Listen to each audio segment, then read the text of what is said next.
Selamat malam Bapak dan Ibu yang terkasih, para meditator yang saya cintai dalam Kristus. Kita akan mengadakan meditasi bersama kita dalam minggu ini. Baiklah kita mengawalinya dengan mendengarkan firman Tuhan. Dalam nama Bapa dan Putra dan Roh Kudus. Amin. Tuhan sertamu dan sertamu juga.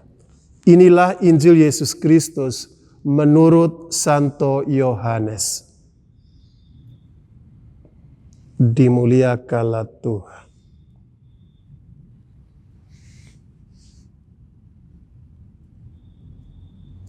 Yesus berkata, "Tinggallah di dalam aku dan aku di dalam kamu.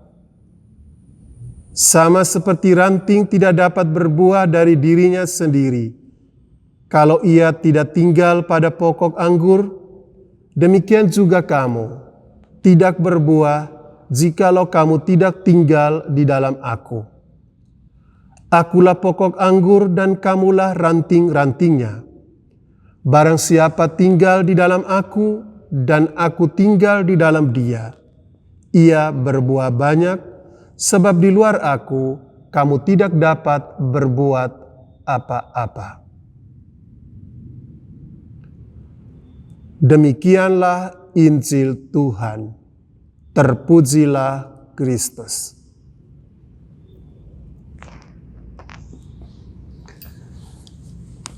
Para meditator yang saya kasihi dalam Kristus, sebagai pengantar percakapan pengantar meditasi bersama kita, saya akan bicara tentang tahap-tahap perjalanan. Tahap-tahap perjalanan rohani kita.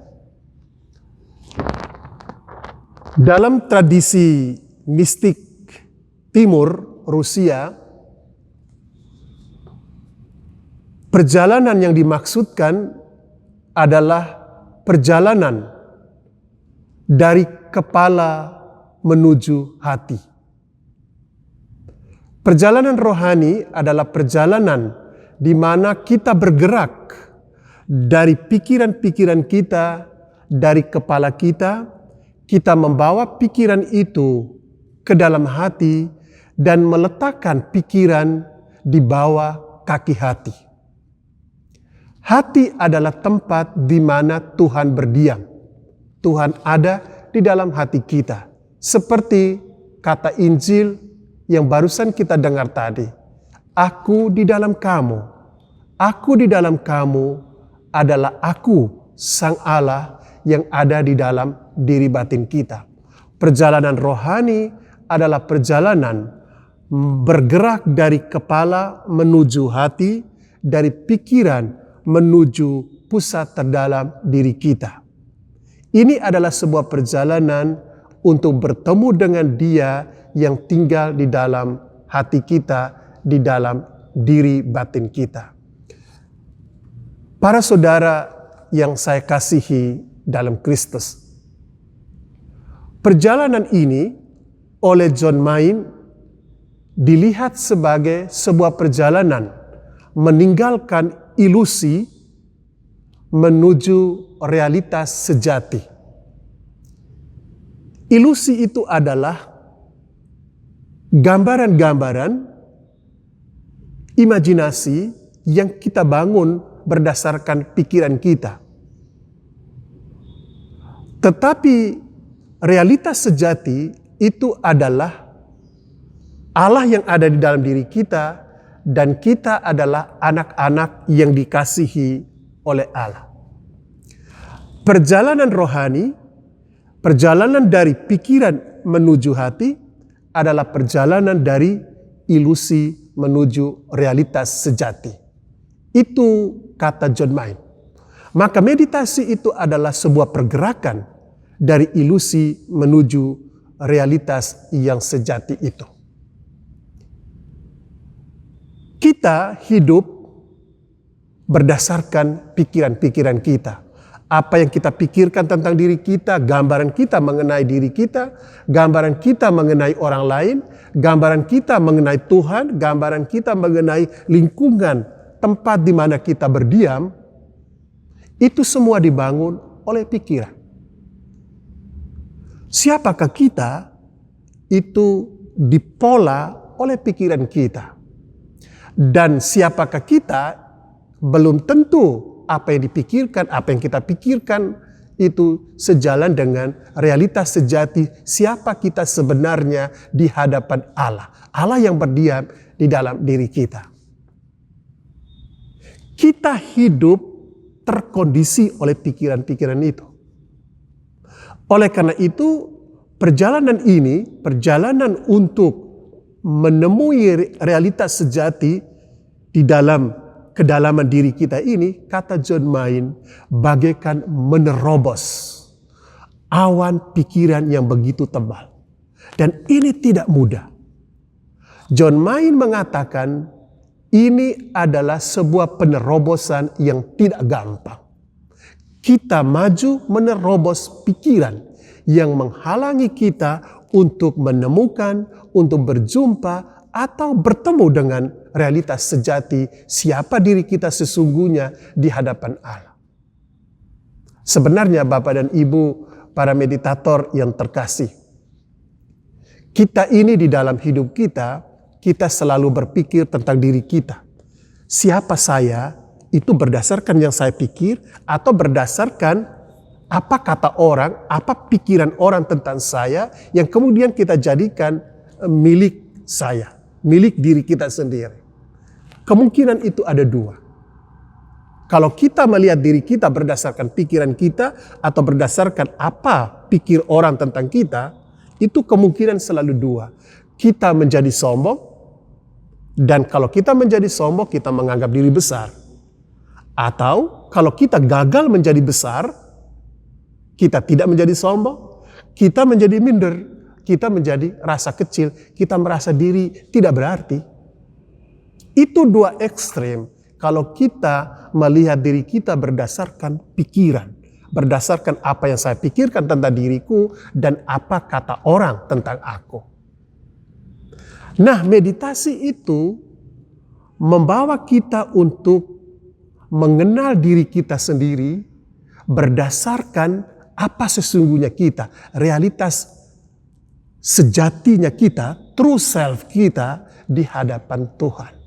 Yaitu bahwa kita ini sejatinya adalah anak yang dikasihi Tuhan. Tapi perjalanan untuk masuk ke dalam realitas diri sejati ini, true self ini tidak gampang. Ego akan selalu menghalangi kita untuk bergerak menuju hati, berjumpa dengan true self, berjumpa dengan ourself, berjumpa dengan realitas sejati itu. Diriku di hadapan Tuhan, sebagaimana yang Tuhan kehendaki saya ini diciptakan. Ketika kita bermeditasi, kita sedang melakukan penerobosan itu, menerobos pikiran untuk masuk ke dalam. Ego menghalangi, karena ego ini tidak menginginkan kita keluar dari genggamannya, dari pengaruhnya. Ego penting, kita membutuhkan ego.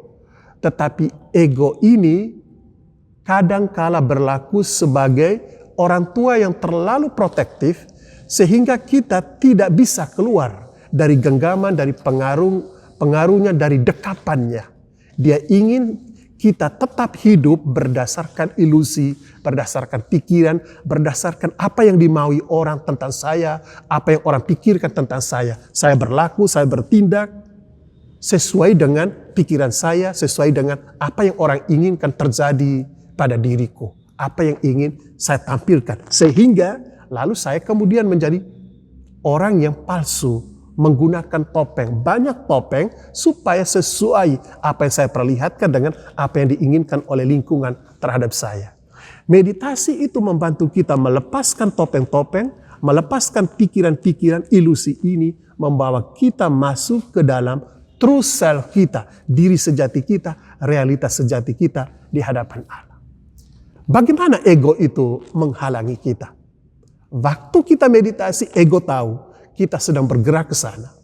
Tetapi ego berusaha menghalangi perjalanan kita. Pertama sekali, waktu kita mulai duduk bermeditasi, ego memberikan kepada kita banyak pikiran. Jadi pikiran kita itu berlipat ganda. Seakan-akan waktu meditasi, pikiran kita menjadi sangat-sangat aktif. Mungkin dalam keseharian di luar waktu meditasi, kita tidak sebanyak melakukan berpikir tidak seaktif pada saat kita meditasi. Itu adalah permainan ego untuk mengganggu, menghalangi. Maka dia memberikan kepada kita banyak pikiran. Kita mulai aktif berpikir justru pada saat meditasi. Tetapi orang yang tahu bahwa ini adalah permainan ego, dia mencoba untuk mengucapkan mantra. Karena mantra ini alat yang membantu kita berselancar di atas permukaan pikiran yang bergejolak itu. Kalau kita bisa mengatasi ini, kita tetap mengucapkan mantra kita. Ego mungkin mengalah, tapi sebetulnya dia tidak mengalah. Yang kedua, kalau dia mengaktifkan pikiran kita menjadi super aktif, dia rasa dia tidak bisa menahan kita untuk terus melangkah, maka yang kedua, dia akan mencoba memberikan kepada kita, dia mendorong kita untuk melepaskan mantra.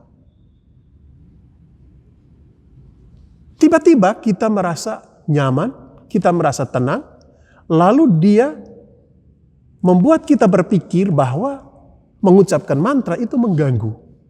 Maka kita lepaskan mantra kita berhenti mengucapkan mantra. Kita masuk dalam apa yang para Bapak Padang Gurun sebut sebagai pax perniciosa, damai yang merusak.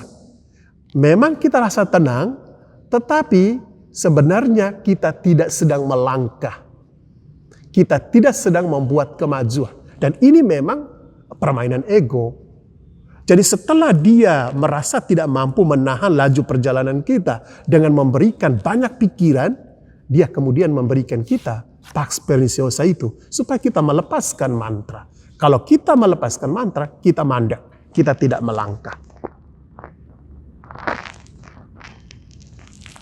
Yang ketiga, kalau toh kita tetap berjalan, kita bisa mengatasi itu, ego memberikan lagi kepada kita gangguan lain berupa perasaan bosan. Kita kok bosan hanya dengan mengulangi kata yang sama. Hanya mengulang-ulang sebuah kata, itu membosankan. Tiba-tiba kita menjadi jenuh dan bosan dengan praktek ini. Oleh karena itu, kita mungkin bisa berpikir untuk menghentikannya. Dan ini sekali lagi, ini permainan dari ego itu. Kalau toh kita akhirnya tetap bertekun dan melakukan perjalanan, tetap bermeditasi, dan yang terakhir, dia akan mencoba mengganggu kita dengan memberikan sebuah pertanyaan. Tiba-tiba muncul dalam benak pikiran kita. Apakah mantra yang saya pakai, Maranatha ini berguna atau baik? Atau apakah meditasi Kristiani ini membantu saya, baik atau tidak? Apa tidak lebih baik saya mengganti mantra saya? Perhatikan Bapak dan Ibu. Kalau kita mengganti mantra sesuai dengan dorongan ego itu, sebetulnya ego menghentikan perjalanan kita. Kita tidak pernah bisa nerobos pikiran ilusi itu untuk sampai true self, diri sejati kita, karena kita selalu mengganti mantra. Mengganti alat yang sebetulnya menopang kita, membantu kita untuk sampai ke dalam kedalaman diri kita itu. Kurang lebih itulah 4 tahap yang Lauren Freeman sebut sebagai 4 jenis pikiran yang mengganggu kita dalam perjalanan menuju true self, menuju pusat diri untuk ketemu, berjumpa, mengalami diri sejati kita. Satu-satunya hal yang harus kita buat berhadapan dengan kenyataan ini adalah tetap setia mengucapkan mantra. Tetap setia mengucapkan mantra yang satu dan sama ini. Dan dengan demikian kita akan melangkah menuju true self, menuju realitas sejati, menerobos ilusi, membongkar topeng-topeng kehidupan kita. Inilah Bapak dan Ibu, perjalanan kita menuju true self, menuju realitas sejati diri kita.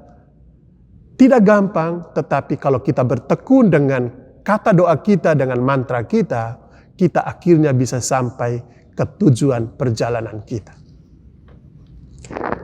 Baiklah, sekarang kita akan masuk dalam meditasi kita. Duduklah dengan tenang para saudara, duduklah dengan punggung tegak setegak mungkin. Tutuplah mata Anda dengan lembut dan perlahan-lahan di dalam hatimu ucapkan mantramu, Maranatha.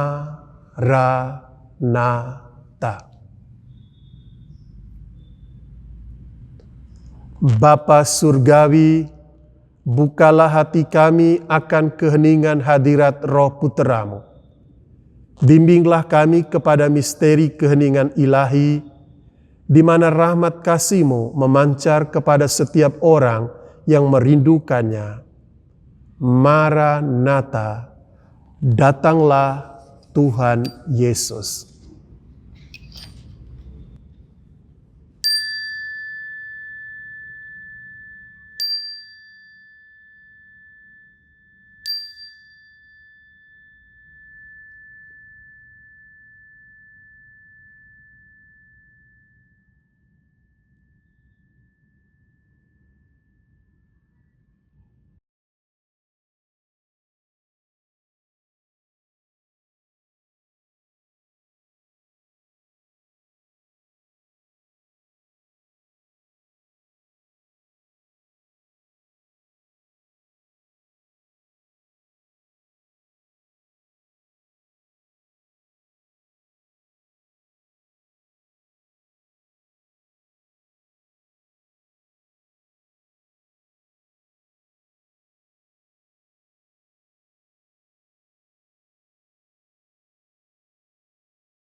Semoga kelompok meditasi ini menjadi rumah spiritual yang sejati bagi yang mencarinya.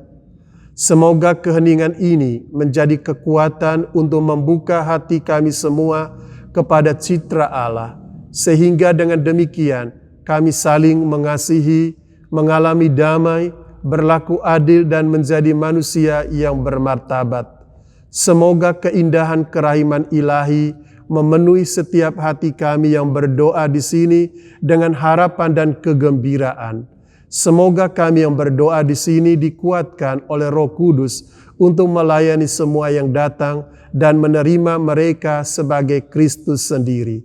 Doa yang sederhana ini kami ucapkan dengan perantaraan Kristus Tuhan kami. Amin. Tuhan sertamu dan sertamu juga. Kita semua diberkati Allah yang Maha Kuasa, Bapa dan Putra dan Roh Kudus. Amin.